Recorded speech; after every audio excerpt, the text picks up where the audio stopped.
nobody can with certainty predict what may likely happen. And the lawmakers in their wisdom made it very clear that if there's no winner on the first ballot, that we should prepare for the second election. And the commission is already prepared for that second election.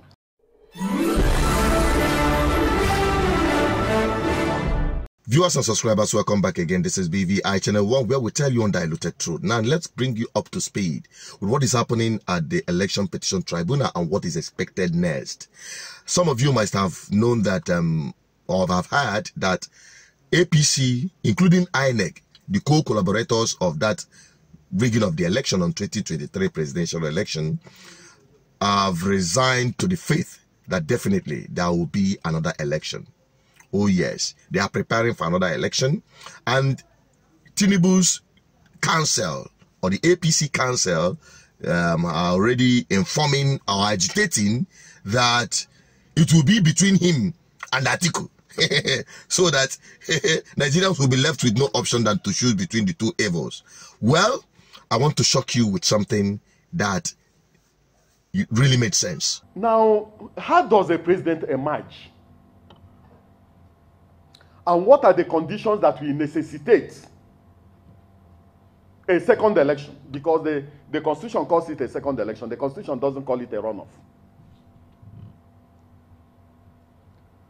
Section 134, subsection 2 of the Constitution of the Federal Republic of Nigeria, which is the fundamental law of the land, makes it mandatory that before anyone can be deemed to have been elected as the president of the Federal Republic of Nigeria, that candidate must secure the highest number of votes cast at the election. The candidate must secure the highest number of votes cast at the election, and must also secure a quarter of the votes cast in 2/3 of all the states of the Federation and the Federal Capital Territory. That is mandatory. Now, if no candidate secures this highest number of votes and the mandatory threshold, the Constitution says that we must have a second election within a period of 21 days. Now, not all candidates are going to participate in this second election. 18 candidates will be on the ballot for the first election. If no candidate emerges on the first ballot, only 2 candidates are going to be on the second ballot, or only 2 candidates are going to contest the second election. Now, who are those candidates that will be on the ballot for the second election? The Constitution has made it very clear that 2 candidates that will be on the ballot are: one amongst the candidates who scored the highest number of votes at the election. The one that scored the highest number of votes at the election. The second candidate that will be on the ballot will be one amongst the remaining candidates who has a majority of the votes in the highest number of states.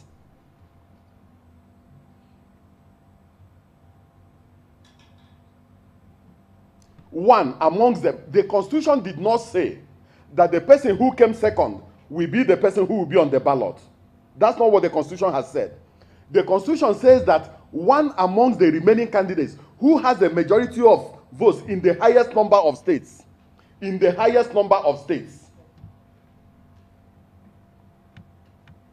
will be the second candidate. So you may have a situation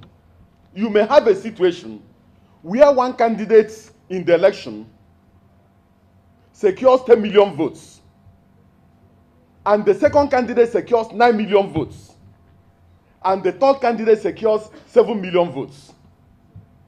But that third candidate secured majority of votes in the highest number of states. The Constitution says that is that third candidate that will be on the ballot with the first person.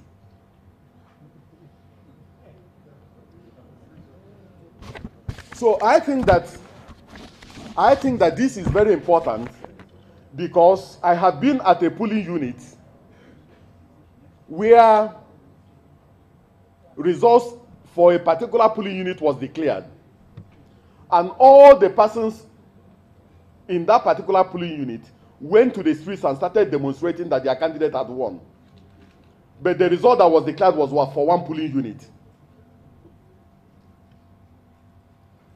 So as bureau chiefs and as senior journalists, I think you have a responsibility to understand some of these issues, given the fact that the election may be very contentious.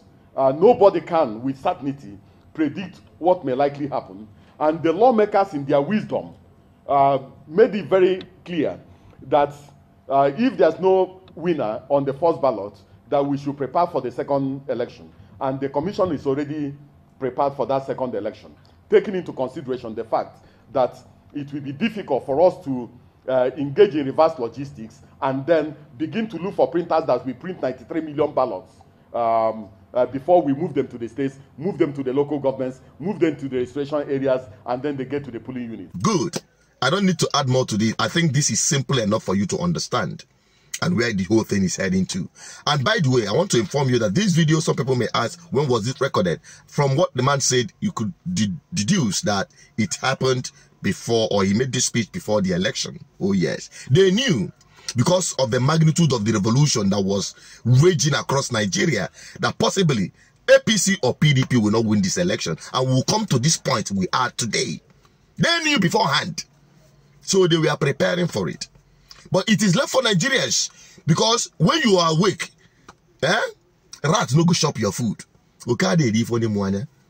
Nigerians have woken up. Thank God for the consciousness of the people that have been, ignited through continuous advocacy, not just on this platform, but other meaningful Nigerians who is keeping the entire people awake. Honestly speaking, it's hitting target, and they are trying to muzzle up narrative that P2B will not be on the ballot if there will be a rerun. Thank God for this very information, very valid. Okay, so by the time we get to that point, we will even know whether or not there should be a rerun after all. Because by the time you look at who actually had the highest number of votes cast, by the time the proper calculation is done, we will know who actually won the election, the highest number of votes, and who secured the constitutional requirement to be declared the president-elect and not the president-select as announced by INEC.